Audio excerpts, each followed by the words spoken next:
नमस्कार, मैं हूं राजश्री शर्मा। दिन भर की खबरों में सबसे पहले नजर डालते हैं आज के मुख्य समाचारों पर। बिना टीसी प्रवेश के निर्देशों को बताया तुगलकी फरमान। जिला कलेक्टर के बयान को बताया निजी स्कूलों के लिए घातक। टीम बनाकर किसानों की समस्याओं का जल्द निस्तारण। भारतमाला प्रोजेक्ट को लेकर जिला कलेक्टर की अध्यक्षता में हुई प्रशासनिक, एनएचआई और किसानों की समन्वय बैठक। नगर परिषद उप कार्यालय में निर्माण भवन का लोकार्पण। करीब 1 करोड़ 20 लाख रुपए की लागत से हुआ निर्माण। अघोषित बिजली कटौती के खिलाफ एससी कार्यालय पर प्रदर्शन। मुख्यमंत्री के नाम अधीक्षण अभियंता को सौंपा मांग पत्र। शांति एवं सौहार्द से मनाई ईद उल जुहा। शांति समिति एवं सीएलजी सदस्यों की बैठक आयोजित। और अब समाचार विस्तार से। शिक्षा विभाग की जिला निष्पादक समिति की मंगलवार को आयोजित बैठक में जिला कलेक्टर रुक्मणी रिहार सिन्हा की ओर से दिए गए उन निर्देशों की प्राइवेट स्कूल एसोसिएशन ने कड़ी निंदा की है, जिसमें कहा गया कि कोई भी बच्चा अगर सरकारी स्कूल में आए तो उसे हर हालत में प्रवेश दिया जाए, चाहे उसके पास टीसी हो या न हो। प्राइवेट स्कूल एसोसिएशन ने जिला कलेक्टर के इन निर्देशों को तुगलकी फरमान बताया है। इस संबंध में एसोसिएशन की ओर से गुरुवार की बैठक बुलाई गई है। इसमें आगामी निर्णय लिया जाएगा। प्राइवेट स्कूल एसोसिएशन के जिलाध्यक्ष सुरेश शर्मा ने बताया कि मंगलवार को आयोजित निष्पादन समिति की बैठक में जिला कलेक्टर ने एक फरमान जारी किया है कि गैर सरकारी विद्यालयों से राजकीय विद्यालयों में आने वाले विद्यार्थियों से टीसी न ली जाए, क्योंकि उन्हें निःशुल्क शिक्षा का अधिकार है। प्राइवेट स्कूल एसोसिएशन इसका विरोध करता है और जिला कलेक्टर के इस बयान की घोर निंदा करता है। यह बयान एक फरमान और तुगलकी आदेश है। शर्मा ने कहा कि राज्य सरकार ने निजी शिक्षण संस्थाओं को मान्यता दी है। उनका करोड़ों रुपया बालिका शिक्षा फाउंडेशन के रूप में राज्य सरकार के पास जमा है। इससे राजकीय एवं निजी विद्यालयों की बच्चियों को गार्गी पुरस्कार दिए जाते हैं। साइकिल का वितरण हो रहा है। अन्य प्रकार की सुविधाएं भी राज्य सरकार उनके जमा पैसे के ब्याज से दे रही है।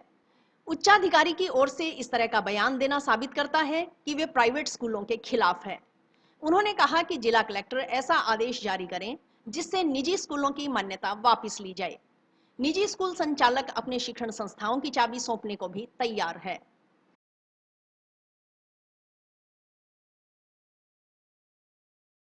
कल निष्पादन समिति की बैठक में माननीय जिला कलेक्टर महोदय ने एक फरमान जारी किया है कि राजकीय विद्यालयों में बच्चों को गैर सरकारी विद्यालयों से आने वाले छात्रों से टीसी न ली जाए, उनको एडमिशन न दिया जाए, क्योंकि उनको फ्री एजुकेशन का अधिकार है।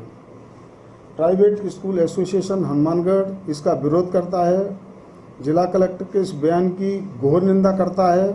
ये बयान एक फरमान और तुगलकी आदेश है। उनको रिटन में देना चाहिए, जिससे हम कोर्ट में भी इसको दे सकें।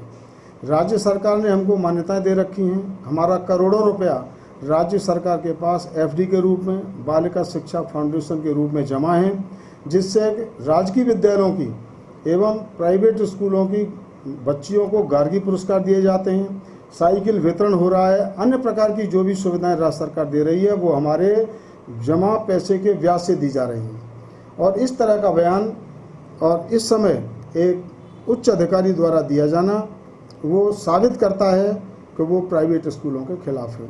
हम चाहते हैं मैडम एक ऐसा आदेश जारी करें जिससे कि मान्यताएं हमारी वापस ली जाएं और हम अपनी चाबी सौंपने को भी तैयार हैं। शर्मा ने कहा कि कोरोना काल में निजी स्कूल इतने प्रभावित हुए कि वे अभिभावकों से पूरी फीस नहीं ले पाए। कई संस्थाएं बंद हो गई। शर्मा ने कहा कि इस तरह का बयान देना राज्य सरकार या उच्चाधिकारियों की निजी स्कूलों के खिलाफ सोची समझी साजिश है। उन्होंने कहा कि अगर निजी स्कूल में पढ़ने वाले किसी बच्चे का बगैर टीसी के सरकारी स्कूल में एडमिशन होगा तो निजी स्कूल अपनी फीस की भरपाई नहीं करवा पाएंगे। उन्होंने कहा कि कोई भी स्कूल टीसी देने में आनाकानी नहीं करता है, सिर्फ फीस की बात को छोड़कर। उन्होंने बताया कि जिला कलेक्टर के इस बयान के संबंध में गुरुवार को एसोसिएशन की तहसील हनुमानगढ़ की बैठक बुलाई गई। इसमें आगे की रणनीति तैयार की जाएगी। पूरे जिले में हर तहसील पर बैठकें कर आगामी कदम उठाया जाएगा। सत्ता पक्ष के विधायकों को ज्ञापन सौंपकर अपना दर्द बताया जाएगा कि इस तरह का बयान निजी स्कूलों के लिए घातक है। उन्होंने कहा कि अगर उनकी बात नहीं सुनी गई तो आगामी विधानसभा चुनाव में सरकार के खिलाफ आंदोलन का बिगुल बजाया जाएगा। कोरोना काल में हम लोग इतने पीड़ित हुए हैं कि हमारी संस्था इतनी प्रभावित हुई कि हमने अपने पेरेंट्स से भी पूरी फीस नहीं ले पाए, उनको कोऑपरेट किया। हमारी बहुत सी संस्थाएं कोरोना काल में बंद हो गई और आज तक प्रभावित हैं। और इसी कलेक्टर साहब के बयान के रेफरेंस में हमारी कल मीटिंग है तहसील हनुमानगढ़ की, जिसमें हम आगे की अपनी रणनीति तैयार करेंगे। हमारी पूरे ज़िले में हर तहसील पर मीटिंग चल रही है और उनमें जो भी डिसीजन होगा उसके बाद हम जिला स्तर पर जो भी कार्यक्रम होगा उसमें करेंगे। हमारे जो स्थानीय विधायक हैं, जो सत्ता पक्ष के विधायक हैं पूरे ज़िले में, उनको भी हम ज्ञापन देंगे, उनसे अपना दर्द बताएंगे उनको कि इस तरह का बयान हमारे लिए घातक है। फिर ये मान्यताएं क्यों दे रखी हैं, बच्चे को टीसी की क्या आवश्यकता है, ज़रूरत ही नहीं है।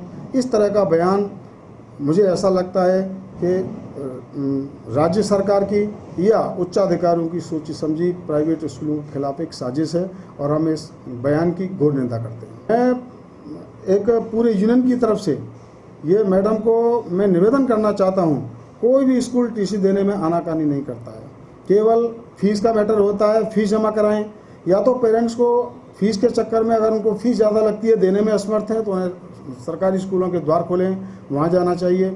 प्राइवेट स्कूल में अगर बच्चे पढ़ेंगे तो उनको फीस देनी पड़ेगी। अगर ये मांगें नहीं मानी जाती हैं तो हम जो हमारे विधायक हैं, सत्ता पक्ष विपक्ष, उनको अपनी बात से अवगत कराएंगे और नहीं तो हमें राज्य सरकार के खिलाफ। जिले से निकल रहे भारतमाला प्रोजेक्ट की प्रगति और किसानों को आ रही समस्याओं के निस्तारण को लेकर बुधवार को जिला कलेक्टर रुक्मिणी रिहार सियाग की अध्यक्षता में समन्वय बैठक का आयोजन जिला कलेक्ट्रेट सभागार में किया गया। इसमें संबंधित एसडीएम के अलावा एनएचआई, सिंचाई विभाग समेत संबंधित किसानों ने हिस्सा लिया। बैठक में एसडीएम ने किसानों की समस्याएं बताई। इस पर जिला कलेक्टर ने एनएचआई के अधिकारियों को किसानों की सभी समस्याओं का नियमानुसार निस्तारण करने के निर्देश दिए ताकि किसानों को राहत मिले और भारतमाला प्रोजेक्ट का जिले में कार्य भी समय पर पूरा हो। जिला कलेक्टर ने कहा कि एसडीएम, एनएचआई और अन्य संबंधित समन्वय के साथ कार्य करें। एसडीएम ने किसानों की मांगों से अवगत करवाते हुए बताया कि बरसात के पानी से मिट्टी भराव, स्वीकृत रास्तों को बंद करने तथा अवाप्त भूमि से अधिक जमीन पर कब्जा करने इत्यादि से संबंधित शिकायतें हैं। इस पर जिला कलेक्टर ने कहा कि किसानों से मिट्टी भराव से प्रभावितों की लिस्ट लेकर एनएचआई के सदस्य निरीक्षण कर पता लगाएं कि कौन कौन से किसान हैं जिनके खेत में मिट्टी भराव की समस्या है। उनको चिन्हित कर तत्काल उचित कार्यवाही के निर्देश दिए। भूमि अवाप्ति से संबंधित प्रकरणों का शीघ्र निस्तारण करने तथा निर्धारित एरिया से अधिक भूमि अवाप्ति करने के सवाल पर जिला कलेक्टर ने एनएचआई, किसान और हल्का पटवारी को मिलाकर टीम गठित कर मौके पर ही सही स्थिति कायम करने के निर्देश एसडीएम को दिए। बैठक में भारतमाला प्रोजेक्ट संघर्ष समिति के राष्ट्रीय प्रवक्ता सुरेंद्र शर्मा और समिति के अध्यक्ष दलीप छिंपा व किसानों ने एसडीएम और एनएचआई के अधिकारियों को किसानों को आ रही विभिन्न समस्याओं से अवगत करवाते हुए शेष बचे किसानों के स्ट्रक्चर अवार्ड, सर्विस रोड बनवाने, मिट्टी भराव, फसल नुकसान, स्वीकृत रास्तों के बंद होने, खालों, सड़क के दोनों ओर जिन किसानों का खेत है उन्हें पानी लगाने और आने जाने की व्यवस्था करवाने, खालों का निर्माण सही लेवल पर करवाने, कार्यों के दौरान उड़ रही मिट्टी पर पानी डालने के लिए ठेकेदारों को पाबंद करने समेत कई अन्य समस्याओं के बारे में बताया।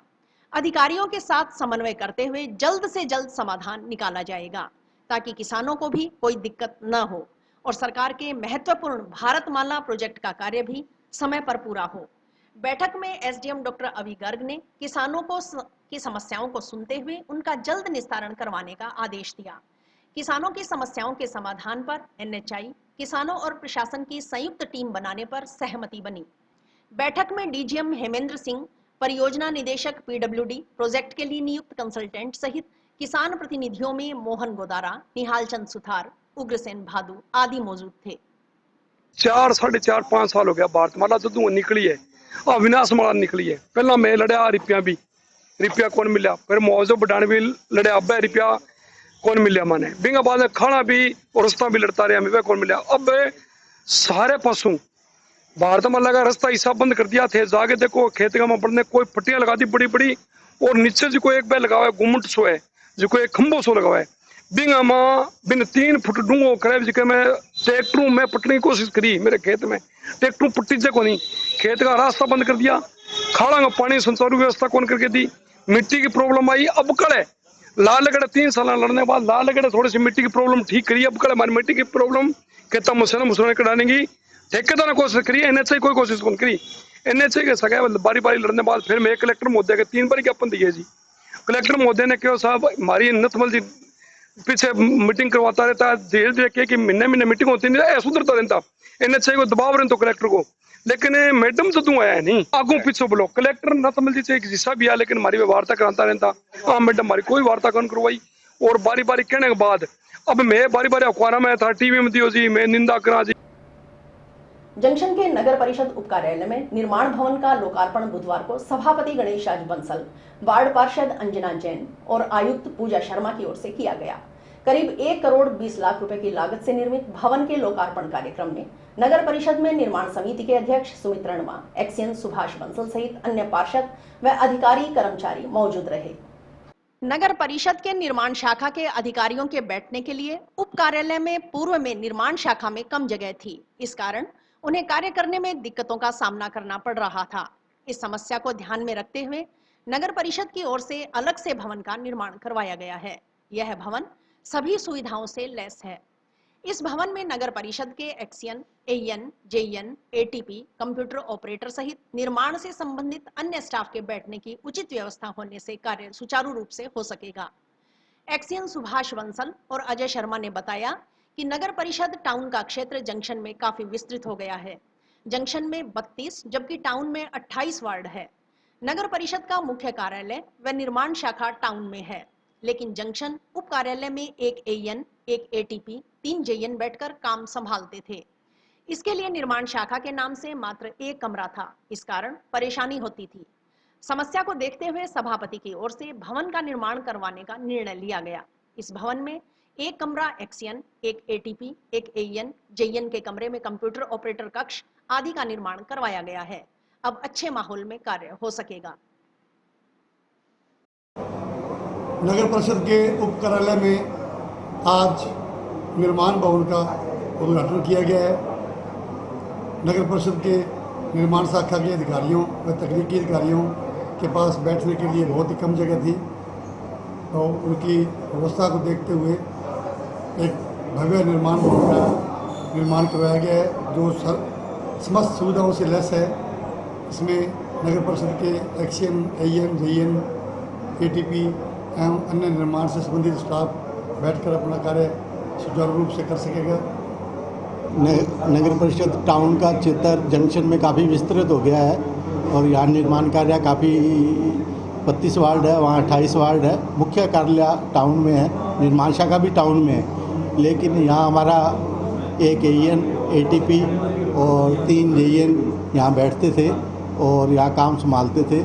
ज़्यादातर काम फील्ड का होता है तो यहीं रहते थे और काम का ऑफिस का काम भी निपटाना पड़ता है। उसके लिए निर्माण शाखा के नाम से 1 कमरा था हमारे पास जिसमें सब लोग बैठते थे, उसमें भारी परेशानी होती थी। उसको देखते हुए सभापति महोदय का निवेदन किया। सभापति महोदय द्वारा इस बिल्डिंग बनाने का निर्णय लिया और ये बिल्डिंग बन के तैयार है, जिसमें 1 रूम एक्सिन का, 1 एटीपी का, 1 एएन का, जेएन्स के रूम, क्लरिकल स्टाफ का रूम और कंप्यूटर ऑपरेटर पूर्ण सुविधा युक्त बिल्डिंग बनाई गई है, जिससे अच्छे माहौल में कार्य होगा और कार्य अच्छे तरीके से कर पाएंगे। इसलिए बिल्डिंग का निर्माण 1 करोड़ 20 लाख की लागत से करवाया गया। इसमें कुछ कार्य होना बाकी है, वो शीघ्र ही पूर्ण करवा दिए जाए। अघोषित बिजली कटौती व फ्यूल सरचार्ज के नाम पर की जा रही लूट के खिलाफ भारत की कम्युनिस्ट पार्टी के कार्यकर्ताओं ने बुधवार को गांव सतीपुरा के नजदीक स्थित जोधपुर विद्युत वितरण निगम लिमिटेड के अधीक्षण अभियंता कार्यालय पर प्रदर्शन किया। प्रदर्शन के बाद मुख्यमंत्री के नाम अधीक्षण अभियंता को मांग पत्र सौंप मांगों को पूरा नहीं करने पर जन जागृति अभियान चलाकर सरकार की जन विरोधी नीतियों का विरोध करने की चेतावनी दी। वार्ता में एससी कृष्ण कुमार कसवा ने कहा कि पिछले दिनों आए आंधी तूफान के कारण विद्युत आपूर्ति गड़बड़ाई हुई है, उसमें सुधार कर लिया गया है, भविष्य में इस तरह की समस्या नहीं आएगी। एससी ने अन्य समस्याओं के समाधान के लिए भी आश्वस्त किया।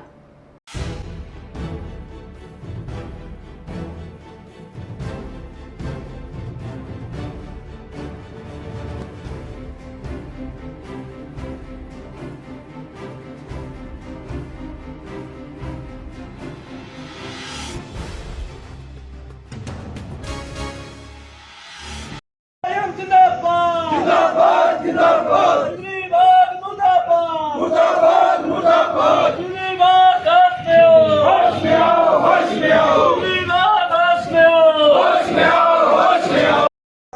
रात के बाद और उससे पहले भयंकर गर्मी है, लगातार उमस बढ़ रही है और हालत ये है कि यहाँ रात को 10-10 बार लाइट के कट लगते हैं।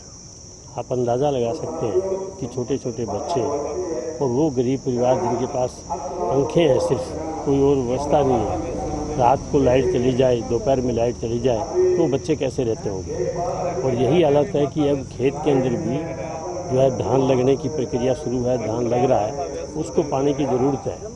और ऐसे हालात के अंदर उनके ट्रांसफार्मर ख़राब हो रहे हैं, उनकी मोटरें जल रही हैं और ये जो उतार चढ़ाव है इसका असर ये हो रहा है कि लोगों के जो उपकरण हैं बिजली के, चाहे वो फ्रिज है, चाहे वो कूलर है, चाहे वो मशीन है, मोटर है, वो जल रही है। लोगों को भारी नुकसान हो रहा है और राज्य सरकार की जो बिजली बोर्ड है इस पर कतई कोई नज़र नहीं है। बिजली के ऊपर खर्च जो है वो 2 से ढाई रुपये आता है और वसूल कर रहे हैं 12 रुपये तक। सरकार ने अपने संसाधन से बिजली के उत्पादन को बिल्कुल बंद कर दिया है और सारा का सारा निजी हाथों पे सौंप दिया है और सबसे महंगी बिजली जो है वो सरकार खरीद रही है। तो इसके खिलाफ पूरी तरह से आज यहाँ हम क्या बैठे हैं कि एक तो सरकार कह रही है हमने बिजली जो है 200 यूनिट फ्री कर दी, पर बिजली की यूनिट के साथ आपके जो चार्जेस हैं उन चार्जर जो है बिजली के बिल से कहीं ज़्यादा आ रहे हैं। तो अब उसका फ़ायदा क्या है कि ये कह रहे हैं जो 12 रुपये तक की ज़्यादा से ज़्यादा बिजली महंगी है। मैं कह रहा हूँ 22 रुपये तक पड़ती है, क्योंकि उसके ऊपर जो बाकी खर्चे हैं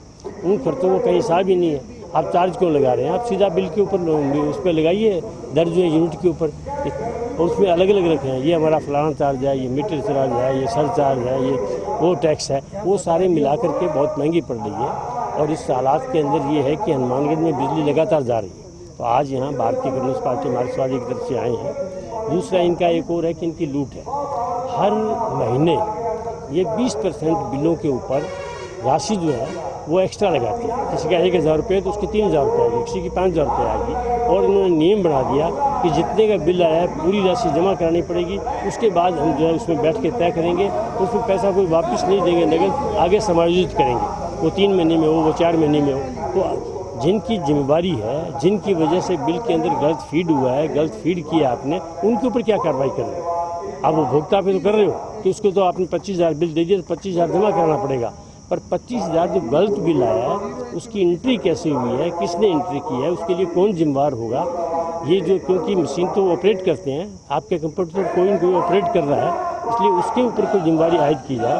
तो एक तरह से लूट है, पूरी तरह से अराजकता है और उसके खिलाफ आज हम यहाँ बैठे हैं। और बात नहीं सुनी गई, आज तुम ज्ञापन देने के लिए आए हैं, नहीं तो और लड़ाई को तेज करें। भारतीय कम्युनिस्ट पार्टी मार्क्सवादी हनुमानगढ़ के तरफ से एक प्रतिनिधि मंडल आज कार्यालय में उपस्थित हुए।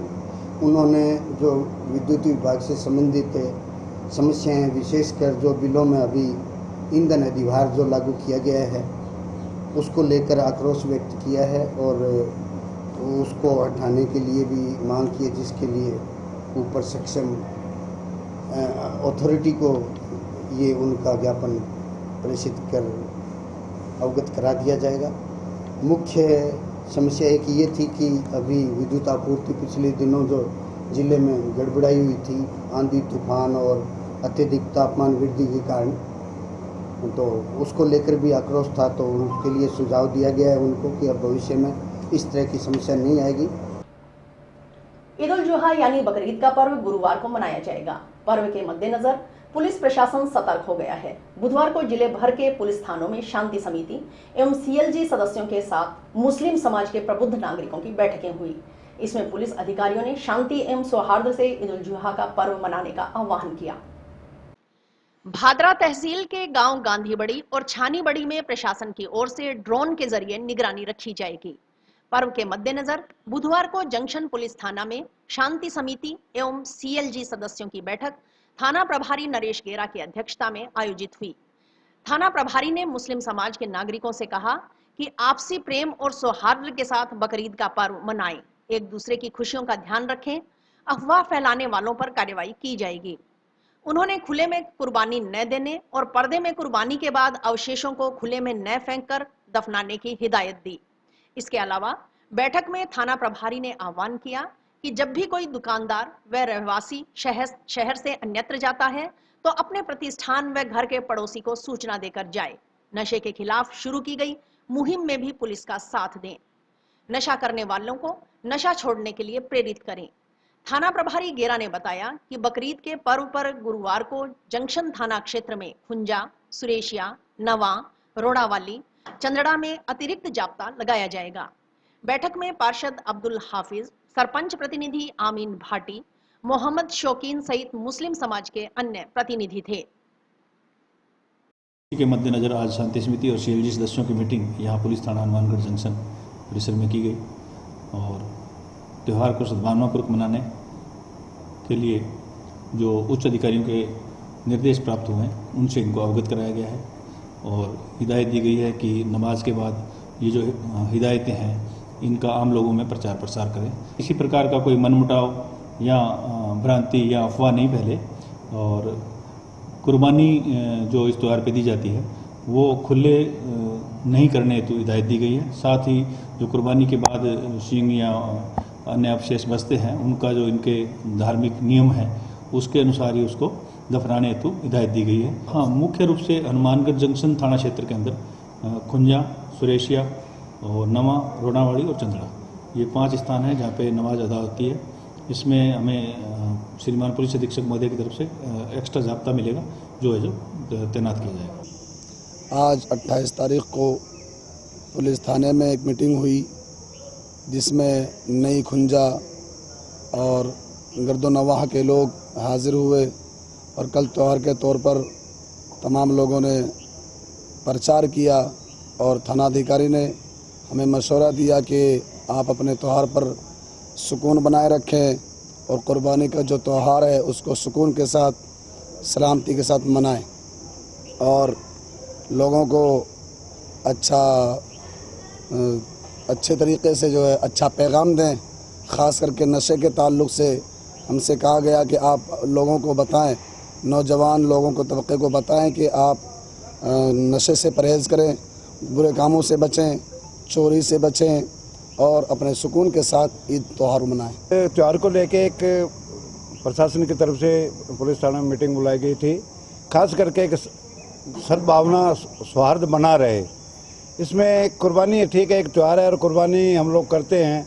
इसमें जो वेस्टेज है वो खुले में नहीं हो, वेस्टेज को दफन किया जाए, कुर्बानी पर्दे में हो। इस तरह की प्रशासन द्वारा हिदायतें थी।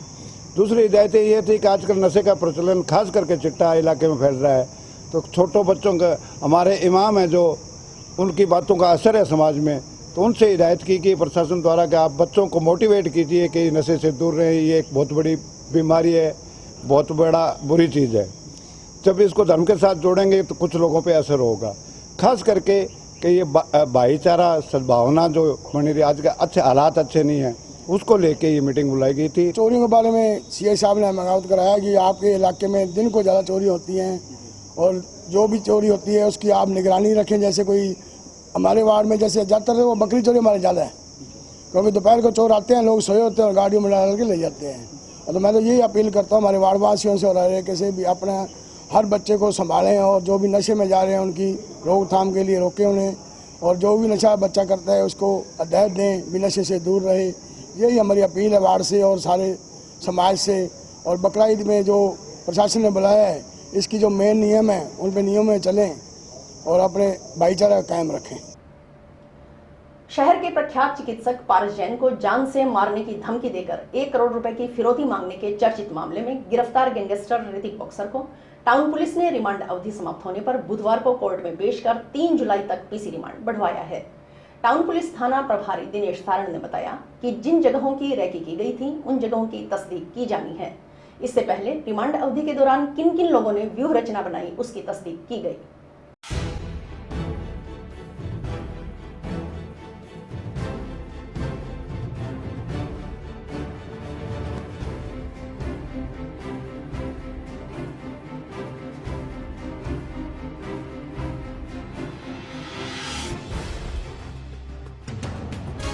बॉक्सर को आज वापस माननीय न्यायालय में पेश किया है। न्यायालय ने 3 तारीख तक रिमांड है वो स्वीकृत किया है और रिमांड के दौरान उनके द्वारा जो रेकी की गई थी उन स्थानों की तस्दीक की जानी। अब तक की रिमांड अवधि में जो इनके साथी थे, किन किन लोगों ने ये व्यू रचना बनाई थी, उनके बारे में तस्दीक की गई।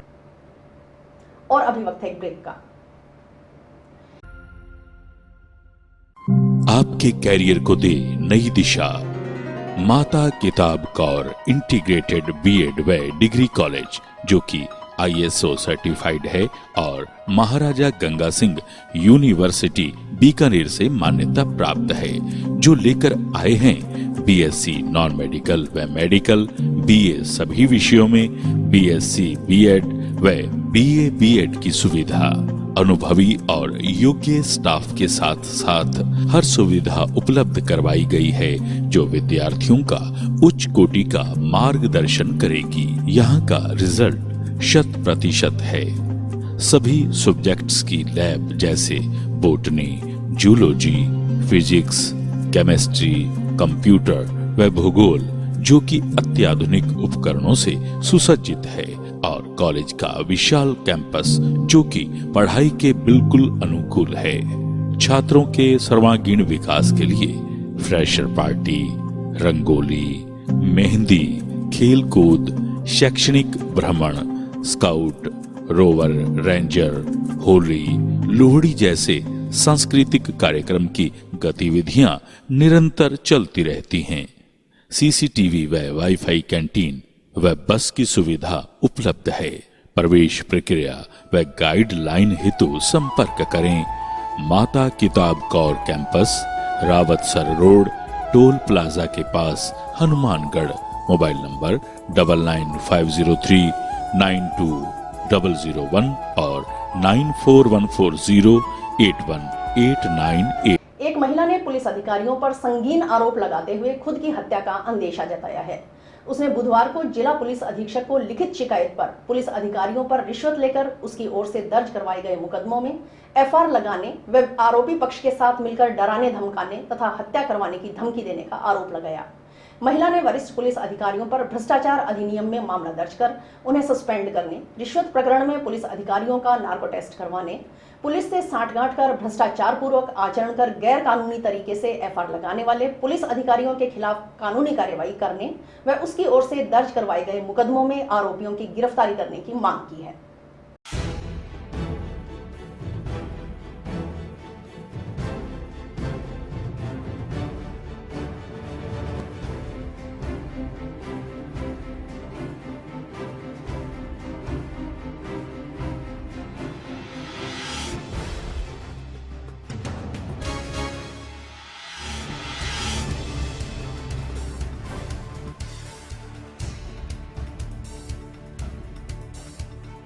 राधा सुथार नाम है मेरो और किशनपुर नादा ससुराल है। 7-8 महीना मारो विवाद चलन लाग रही है, पर चाचेर ससुर है वो मारो घर खराब करने लाग रही हो और बिंग ऊपर कार्रवाई चाहूँ मैं, क्योंकि बिंग वीडियो भी वायरल होगी और पुलिस वाला है जगह मेरी कोई सुनाई कौन करने लाग रही है, क्योंकि पुलिस आंग सा बिंग 60 गांठ है। वो पुलिस वाला ने महीने खर्चो देवे क्या मेरी पुलिस वाला मेरी सुनाई करसी, तेरी कोई सुनाई कौन करे। बात वो सही कहने लग रहे, मेरी कट्ठे ही कोई सुनाई कौन हुई। वो घरे आगे मेरे साथ मारपीट कर जाए तो सुनाई कौन करे। घरे आगे मेरे साथ हथियार ले गए, आगे हमारा घर का गेट तोड़ के गए हुए और पत्थर फेंका है, पर भी हमारी कोई कार्रवाई कौन हुई। और जिकी अब मुकदमा करवाएड़ा मेरा तो बंग ऊपर बिना जांच कार्रवाई FR लगा दी पुलिस वाला। तो मैं अब रीओपन करवाना चाहूँ वो मुकदमा वापस, क्योंकि वो अभी की वीडियो है मार करना है कि भी मैं वो खुद बोल के कहने लग रही है कि मैं थाना वाला ने इतना रुपया दे के और FR लगवाई हूँ। तो मैं SP साहब ने और कलेक्टर मैडम ने गुहार लगाऊँ कि मेरी सुनाई करके और मुकदमा वापस रीओपन करके मैं न्याय दिला हुआ है। बाकी का जगह भ्रष्ट अधिकारी है मैंने छोड़ना में राजी को नहीं आ, और अब छोड़ने के बावजूद भी मेरे साथ कभी मेरे घर का ताला लगा दिए, कभी मेरे घर आगे पत्थर फेंके, कभी मारपीट करे, तो इन ऊपर कोई सुनाई कौन करने लग रहा। तो मेरी अब जान मान को खतरो है। मैंने मेरा छोटा 2 बच्चा है, मेरा हस्बैंड है, तो है कि एक मारे जे 3-4 अंक की भी हो गयो तो इनका जिम्मेवार शालू बिश्नोई, गायत्री चौधरी, दिनेश हरण और महावीर के दोनों। जंक्शन में अबोहर मार्ग स्थित श्री गोविंद धाम गौशाला प्रांगण में नवनिर्मित शिव मंदिर में बुधवार को आशापुरकेश्वर महादेव शिवलिंग की प्राण प्रतिष्ठा का कार्यक्रम हुआ। गुरु दयानंद शास्त्री ने विधिवत रूप से पूजा अर्चना के साथ शिव परिवार की प्राण प्रतिष्ठा करवाई। इस मौके पर हवन यज्ञ किया गया। जंक्शन पुलिस ने रुपए हड़पने के मामले में एक जने को गिरफ्तार किया है। जंक्शन पुलिस थाना प्रभारी नरेश गेरा ने बताया कि पूनम राजपूत ने प्रकरण दर्ज करवाया था कि वह किराए के मकान में रहती है। इसी मकान में सोमू नाम का युवक रहता था। सोमू ने झांसा देकर पहले कुछ रुपए ले लिए, बाद में कुछ बढ़ाकर रुपए दे दिए, फिर दोबारा रुपए लेकर हड़प लिए। प्रकरण दर्ज कर सोमू को दस्तयाब किया। अनुसंधान के बाद सोमू को गिरफ्तार कर लिया। आरोपी को कोर्ट में पेश कर पीसी रिमांड मंजूर करवाया गया है। उससे बरामदगी के प्रयास किए जा रहे हैं।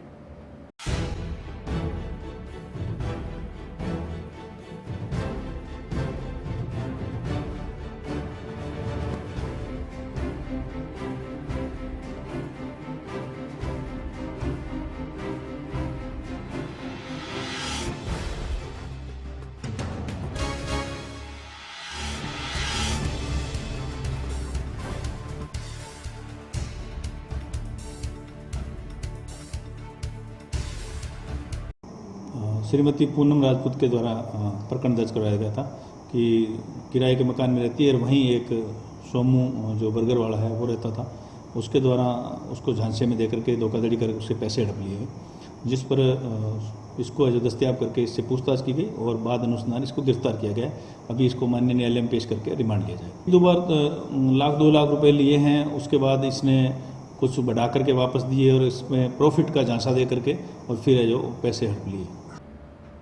देश के प्रधानमंत्री नरेंद्र मोदी के कार्यकाल सफलतम 9 वर्ष पूर्ण होने पर भारतीय जनता पार्टी द्वारा बूथ संख्या 106 पर बूथ कार्यकर्ता व मोर्चा सम्मेलन हुआ, जिसमें आए हुए वक्ता पूर्व जिलाध्यक्ष काशीराम गोदारा, मंडल अध्यक्ष बसंत तिवाड़ी, विस्तारक पारस बिश्नोई, अल्पसंख्यक मोर्चा जिलाध्यक्ष आदरीश गोरी ने भारतीय जनता पार्टी के 9 साल पूर्ण होने पर चल रही केंद्र सरकार योजनाओं के बारे में बताया कि देश के प्रधानमंत्री ने बिना भेदभाव योजनाओं का लाभ लोगों तक पहुंचाने का कार्य किया है।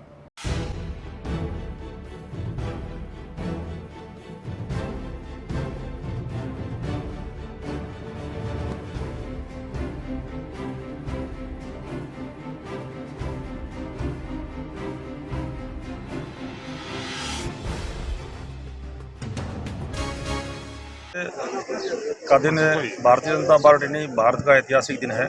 हमारे देश के यशस्वी प्रधानमंत्री, दुनिया के सबसे लोकप्रिय नेता नरेंद्र मोदी जी ने आज भोपाल से हमारे भारत के देश के 10 लाख बूथ के कार्यकर्ताओं को, यानी 10 लाख बूथों पर कार्यकर्ताओं को वर्चुअल संबोधित किया। बड़ी प्रेरणादायी बातें उनकी रही, बड़ा अच्छा मार्गदर्शन किया। और इसी श्रृंखला में जो हमारा भारतीय जनता पार्टी की ओर से पूरे देश के अंदर मोदी जी के कार्यकाल के 9 साल बेमिसाल सेवा, सुशासन और गरीब कल्याण के, उसी श्रृंखला में आज नौहर विधानसभा क्षेत्र के नौहर नगर मंडल के 106 नंबर बूथ पर बूथ कार्यकर्ताओं का सम्मेलन आयोजित किया गया। इसमें बड़ी संख्या में 106 नंबर बूथ के सभी लगभग परिवारों के बड़े सम्माननीय साथीगण, बुजुर्ग भी आए, युवा भी आए, सब साथी इसमें शामिल हुए। बड़े उत्साह के साथ ये कार्यक्रम हुआ। भारतीय जनता पार्टी नौहर नगर मंडल के अध्यक्ष भी बसंत जी है, उपाध्यक्ष महेश जी, उपाध्यक्ष शैलेंद्र जी, राजू जी, आदरीश गोरी, उन्होंने अच्छी मेहनत करी सबने और अच्छा आयोजन हुआ। भारतीय जनता पार्टी सेवा को ही अपना परम धर्म मान करके काम करती है। कार्यकर्ताओं ने बूथ पर संकल्प लिया है कि हम हमारे इस बूथ के ऊपर सभी परिवारों में जाकर के उनके हर दुख दर्द में शामिल होंगे, परेशानियों को दूर करने में हम निरंतर खड़े रहेंगे। और इसी के साथ समाचार समाप्त हुए। रोजाना देखते रहिए समाचार। नमस्कार।